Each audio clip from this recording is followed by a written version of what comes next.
पहला क्वेश्चन देखिए, विद्रोही कवि किसे कहा जाता है? बिल्कुल से दोस्तों, विद्रोही कवि कहते हैं हम लोग काजी नजरूम इस्लाम को। इस क्वेश्चन में देखिए आपका ऑप्शन नंबर ए करेक्ट हो जाएगा। भारत का मैकियावेली दोस्तों किसे कहा जाता है?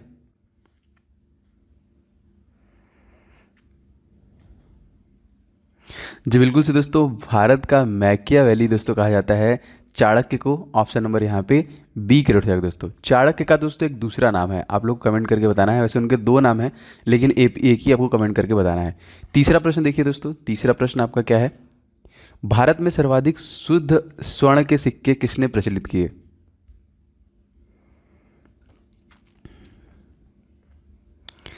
बिल्कुल से दोस्तों, इस क्वेश्चन में आपका ऑप्शन नंबर हो जाएगा सी, कुषाण वंश के द्वारा दोस्तों सर्वाधिक शुद्ध स्वर्ण के सिक्के, सोने के सिक्के सबसे पहले प्रचलन में लाए गए। अगला प्रश्न देखिए, भूमि देने की सामंती प्रथा सबसे पहले किसने प्रारंभ की?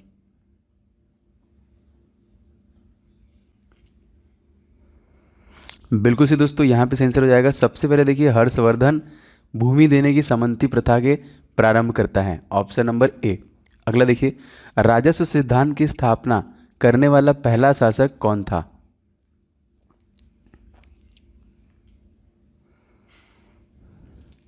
जी बिल्कुल सही, राइट आंसर की बात करें तो देखिए ये है इनका नाम बलबन। मोस्ट इंपॉर्टेंट याद रखिएगा, राजस्व सिद्धांत की स्थापना करने वाला पहला शासक कौन था? बलबन। और दोस्तों आपको पता है रजिया सुल्तान के बारे में, दिल्ली पे शासन करने वाली पहली महिला शासक थी जो कि इल्तुतमिश की ही बेटी थी, याद रखिएगा इसको भी। अगला प्रश्न देखिए, विक्टोरिया जलप्रपात का संबंध किस नदी से है?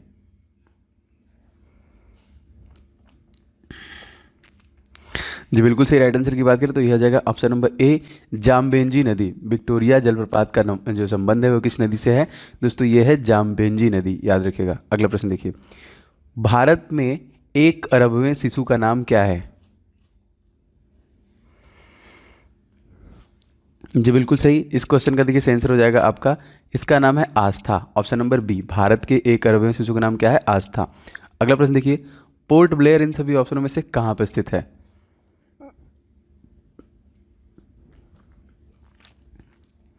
जी बिल्कुल सही, पोर्ट ब्लेयर मतलब दक्षिण अंडमान, अंडमान और निकोबार। आप जब भी आता है तो कैपिटल के नेम में आप लोग याद करते रहते हैं। दोस्तों अंडमान और निकोबार की सबसे ऊंची चोटी हमसे पूछता है तो ये याद रखेंगे, सबसे ऊंची चोटी दोस्तों है आपकी सैडल पिक है, अंडमान निकोबार की सबसे ऊंची चोटी है जो। और भारत का सबसे दक्षिणतम बिंदु है वो आपका दक्षिणी अंडमान में ही है, जिसका नाम है इंदिरा पॉइंट, इसको भी याद रखिएगा, मोस्ट इंपॉर्टेंट। अगला क्वेश्चन देखिए, गुरुमुखी लिपि किस गुरु ने विकसित की?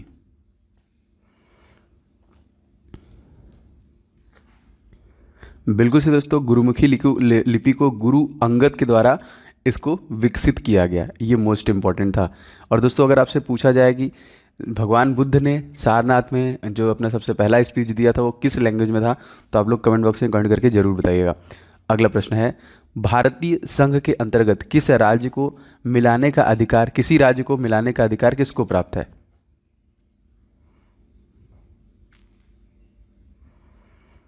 जी बिल्कुल सही, राइट आंसर की बात करें तो ये संसद को प्राप्त है, ऑप्शन नंबर यहाँ पे डी करेक्ट हो जाएगा दोस्तों। और अगर आपसे पूछेगा कि पूरी दुनिया का सबसे बड़ा संविधान किसका है दोस्तों, तो पूरी दुनिया का सबसे बड़ा लिखित संविधान हमारे भारत का है, जिसको लिखने में 2 साल 11 महीने 18 दिन का समय लगा और तकरीबन 64 लाख रुपए का खर्चा हुआ था।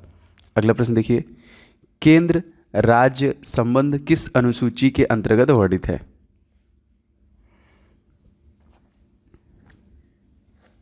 जी बिल्कुल सही, ये है 7वीं अनुसूची, ऑप्शन नंबर बी इसका करेक्ट हो जाएगा।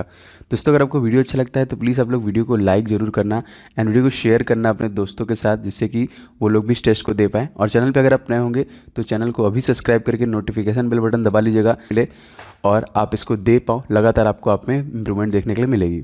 अगला प्रश्न देखिए, धर्म की स्वतंत्रता से संबंधित अनुच्छेद कौन सा है? बहुत बार क्वेश्चन आया हुआ है।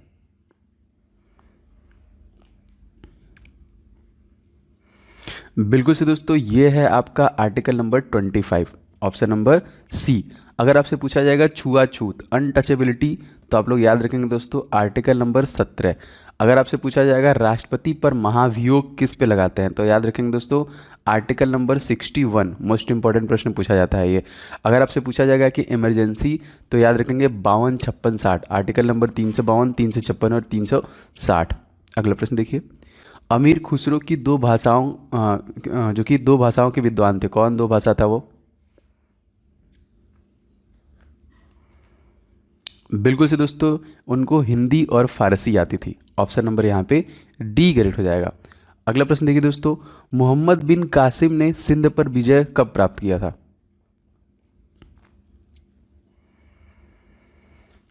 जी बिल्कुल सही, राइट आंसर की बात करें तो देखिए 712 ईस्वी में मोहम्मद बिन कासिम ने सिंध पर विजय प्राप्त किया था। अगला प्रश्न देखिए, अर्जुन पुरस्कार जीतने वाली प्रथम भारतीय महिला का नाम?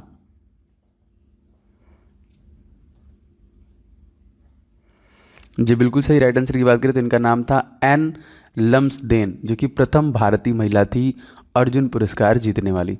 अगला प्रश्न देखिए, अर्जुन पुरस्कार, अच्छा तो ये आई थिंक, अच्छा पर पहले क्रिकेटर का नाम है यहाँ पे, अर्जुन पुरस्कार जीतने वाले पहले क्रिकेटर कौन है? जी बिल्कुल सही, सबसे पहले क्रिकेटर हैं सलीम दुर्रानी। ऑप्शन नंबर यहाँ पे ए करेक्ट हो जाएगा दोस्तों, सलीम दुर्रानी।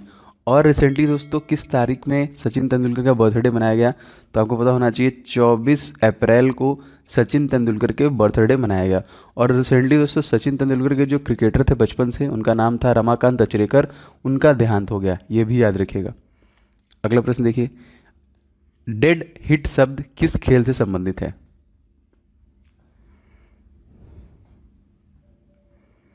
जी बिल्कुल सही, इसका संबंध है घुड़दौड़ से। ऑप्शन नंबर इसका डी ग्रेड हो जाएगा। 18वां देखिए, चमत्कारी सचिन पुस्तक के लेखक कौन है?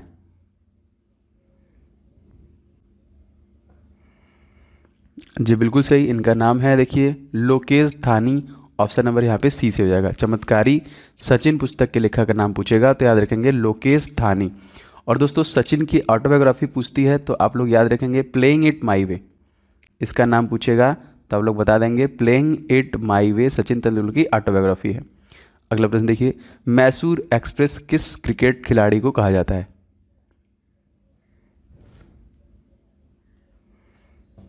जी बिल्कुल सही, इसका नाम है श्रीनाथ को देखिए हम लोग कहते हैं मैसूर एक्सप्रेस के नाम से। इसी तरह दोस्तों एक एथलीट है जिनको बोलते हैं ढिंग एक्सप्रेस, जो कि असम की रहने वाली हैं, गोल्डन गर्ल, बताइए उनका नाम क्या है कमेंट बॉक्स में। अगला प्रश्न देखिए, बंकर शब्द किस खेल से संबंधित है?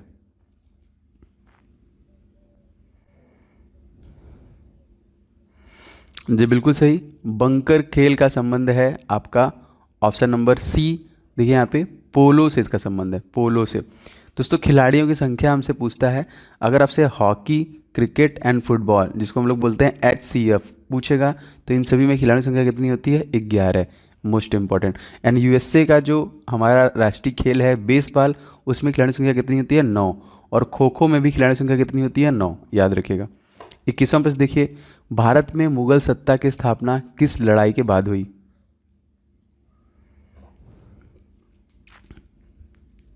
बिल्कुल से दोस्तों, ये पानीपत की पहली के लड़ाई के बाद ही देखिए मुगल सत्ता की स्थापना हुई थी। अगला क्वेश्चन देखिए, जहांगीर के दरबार में जेम्स प्रथम का राजदूत कौन था?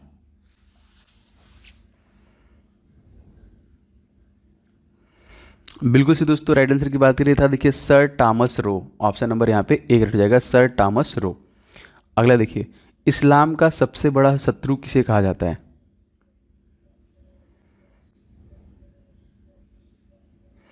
जी बिल्कुल सही, राइट आंसर की बात करें तो राजपूत राजा गंग को यहाँ पे इस्लाम का सबसे बड़ा शत्रु कहा जाता है। अगला देखिए, औरंगजेब ने बीजापुर पर कब विजय प्राप्त की?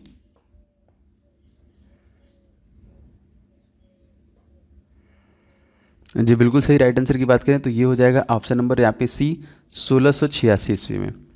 25वां क्वेश्चन देखिए, किस मुगल सम्राट के शासनकाल में उपनिषद का फारसी में अनुवाद हुआ?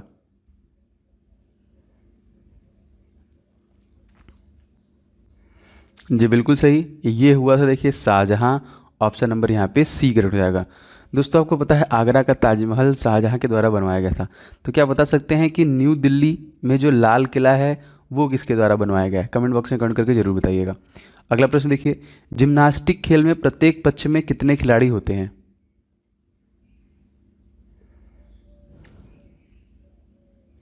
जी बिल्कुल सही। जिम्नास्टिक के प्रत्येक पक्ष में दोस्तों 8 खिलाड़ी होते हैं, ऑप्शन नंबर सी से हो जाएगा। 27वां देखिए, एयरफोर्स फ्लाइंग कॉलेज कहाँ पर स्थित है?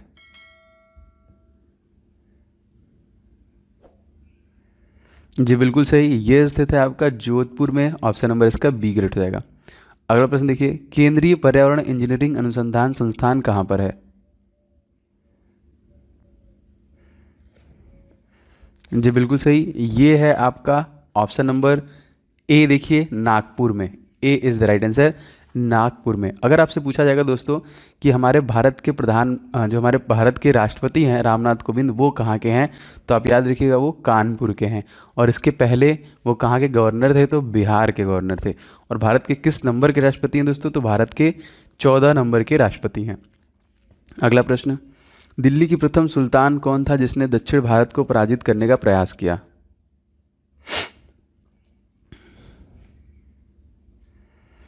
बिल्कुल से दोस्तों, यहाँ पे सही आंसर हो जाएगा option number D, Alauddin Khilji, जिसने दक्षिण भारत को भी पराजित करने का प्रयास किया। अगला प्रश्न देखिए और इसका आंसर बताइए, भौतिकवादी दर्शन के प्रवर्तक कौन थे?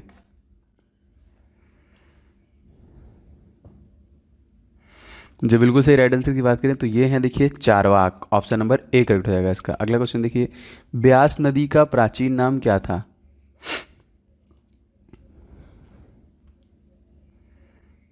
बिल्कुल सी दोस्तों, इसका प्राचीन नाम था Vipasha, option number C correct हो जाएगा दोस्तों। ब्यास नदी, सतलुज नदी, रावी नदी, चिनाब नदी, ये सभी नदियां दोस्तों कहाँ की हैं, तो पंजाब की हैं, याद रखिएगा। और दोस्तों आपको पता होगा भाखड़ा नांगल, भाखड़ा नांगल जो हमारा रिवर प्रोजेक्ट है, ये किस पर्टिकुलर स्टेट में है भारतीय, तो पंजाब में है। किस नदी पे है, तो सतलुज नदी पे है, याद रखिएगा। अगला क्वेश्चन देखिए, श्रीनगर की स्थापना किसने की थी?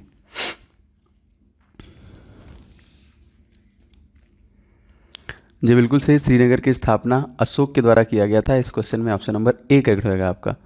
अगला देखिए, विक्रमादित्य के बाद गद्दी पर कौन बैठा था?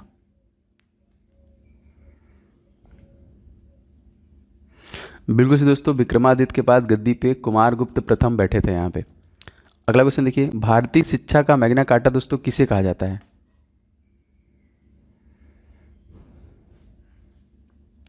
जी बिल्कुल सही दोस्तों, ये कहा जाता है वुड डिस्पैच को, ऑप्शन नंबर यहाँ पे डी करेक्ट हो जाएगा। अगला देखिए, गदर पार्टी की स्थापना कब हुई थी?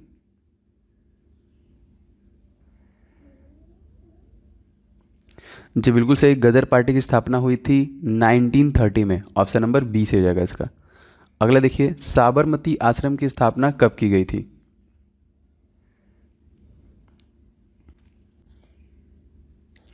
बिल्कुल सही दोस्तों, साबरमती का देखिए स्थापना किया गया था, ऑप्शन नंबर सी 1916 में दोस्तों। और इसी के 3 साल बाद ही दोस्तों 1919 में जलियांवाला बाग हत्याकांड हुआ था, जो कि जनरल डायर के आदेश पे अंधाधुन जो प्रोटेस्ट कर रहे थे निहत्थे लोगों पर गोलियां चला दी गई थी। अगला देखिए दोस्तों, 37वां, गांधी जी ने साबरमती में दांडी यात्रा कितने समर्थकों के साथ की थी?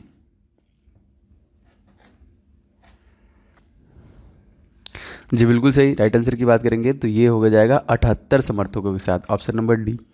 अगला क्वेश्चन देखिए, वर्षीय 7 वर्षीय युद्ध का प्रारंभ कब हुआ था?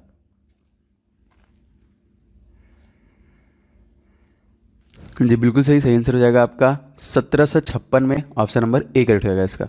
अगला देखिए, सबसे अधिक लंबा दिन और रात किस ग्रह पर होता है?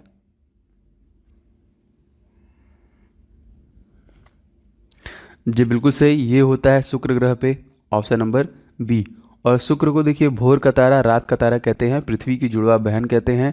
इसके पास अपना खुद का कोई उपग्रह नहीं है, सबसे चमकीला ग्रह है, सूर्य से दूसरे नंबर पे सबसे ज़्यादा ग्रह है, और सबसे गर्म ग्रह है। कार्बन डाइऑक्साइड की मौजूदगी के कारण अपने गैसीय स्थिति के कारण सबसे गर्म ग्रह भी माना जाता है, और ये उल्टा परिक्रमा करता है।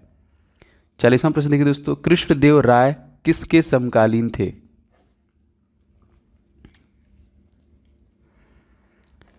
जी बिल्कुल सही, राइट आंसर की बात करें तो ये देखिए बाबर के समकालीन थे, ऑप्शन नंबर यहाँ पे ए करेक्ट हो जाएगा दोस्तों। तो ये थे दोस्तों 40 प्रश्न। आप लोग बताइए कि अपने 40 क्वेश्चन में कितने क्वेश्चन सही किए, और बहुत सारे प्रश्नों के आंसर जो मैंने पूछे हैं आप लोग कमेंट बॉक्स में दीजिएगा, मैं उसको देख के लाइक कर दूंगा। अगर आपको दोस्तों अच्छा लगता है तो प्लीज़, अगर आपने यहाँ तक देखा है तो वीडियो को लाइक ज़रूर कीजिएगा और शेयर करके अपने दोस्तों को भी बताइए। और चैनल पे नए हैं, लगातार ऐसे टेस्ट चाहते हैं तो चैनल को अभी सब्सक्राइब करके नोटिफिकेशन बेल बटन दबा लीजिएगा, जिससे आपका कोई वीडियो मिस ना हो। तो मिलेंगे अपने कल के वीडियो में, तब तक के लिए आपका दिन शुभ हो। जय हिंद, वंदे मातरम।